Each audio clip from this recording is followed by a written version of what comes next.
Hi there. Today we'll be talking about limits. So, before talking about what limit is, let's look at an example. So, let's take two functions, f of x equals x plus 2 and g of x equals x squared minus 4 over x minus 2, right? Now, let's plug in some point function and let's see how what the function spits out. So let's plug in 1. This gives 3. 3. This gives 5. 4 gives 6. And 2. This gives 4. And now look at g of x. Plug in 1. It will be a bit of a calculation. G of 1 will be 1 square minus 4 by 1 minus 2 is 1 minus 4 over 1 minus 2, which is minus 3 over minus 1, which is 3. 3. Oh, and let's plug in 3. Again, it's a long calculation.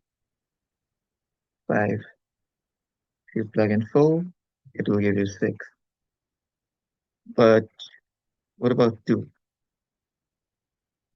Now you will see that when you plug in 2, you'll get 4 minus 4 divided by 2 minus 2, which is 0 over 0, which is undefined. So what can we do? Um, we can look at the function near to.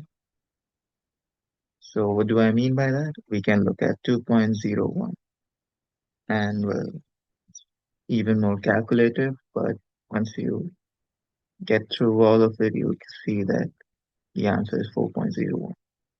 Similarly, if you go 1.99, the answer will be 3.99. And if you're really brave, you could try plugging in this, and you'll see that you will get this as your output. So let's graph the two functions side by side.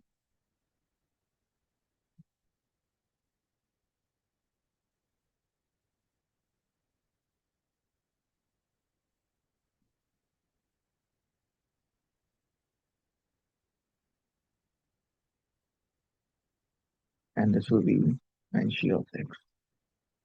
0, 1, 2, 3, 4.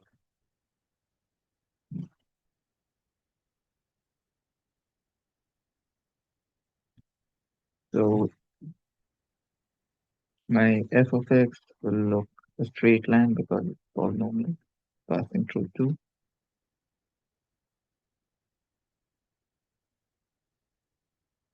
right? It's just a straight line, this is my f. And my g of x will also look like f if you calculate every point, except at 2, for which we don't know. But we know very close to it, it is almost as if it's 4. So it will also look like a straight line. So F, so G behaves like F almost everywhere except at the point 2. But um, when X is close to 2,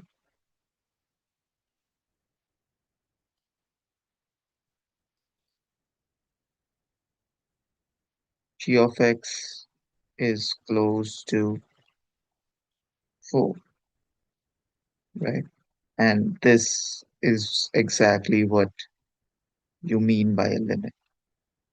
In the language of limits, you'll say when X goes to 2, G of X, the answer is 4.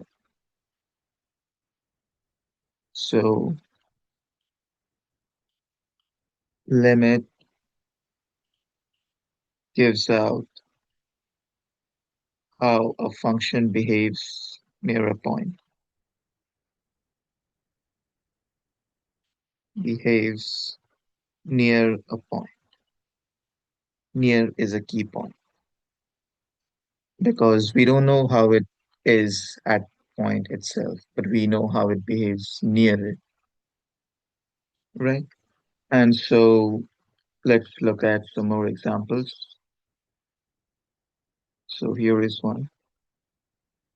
Let's take h of x to be 1 over x minus 1 by x minus 1. Now you can plug in values for h of x. Let's say x equals 2, it'll be minus 1 over half. At x equals 1, it will be 0 by 0, undefined.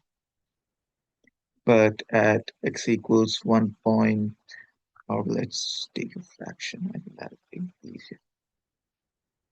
So let's take x equals 3 over 2, and the answer will be negative 2 over 3. Then if x is 7 over 6, the answer will be negative 6 over 7. And in fact, you'll see that as this goes to 1, this h of x goes to negative 1. So we can say that limit x goes to 1, h of x equals negative 1. Now, this might not always work in general, and we can see that with the help of an example.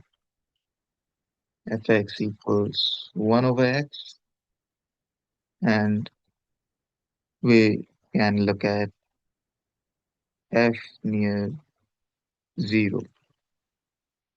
That is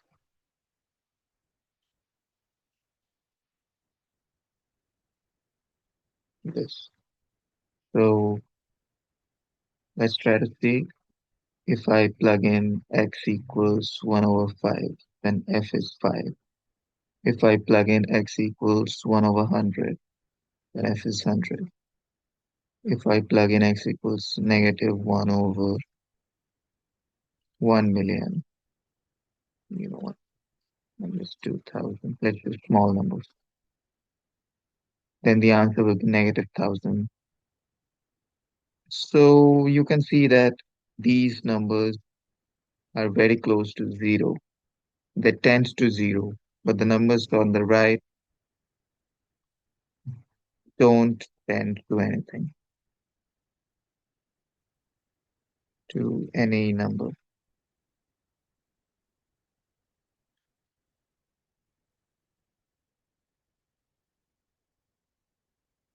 So this means the limit does not exist.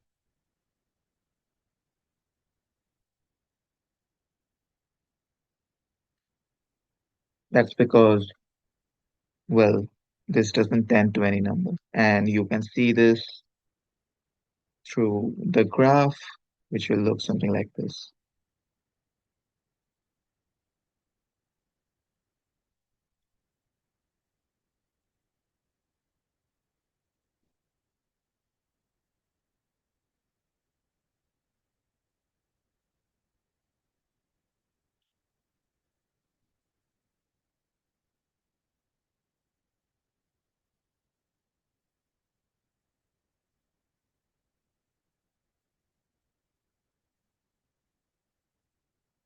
As you can see, as you go closer and closer to 0, these points don't meet up anywhere, these two lines.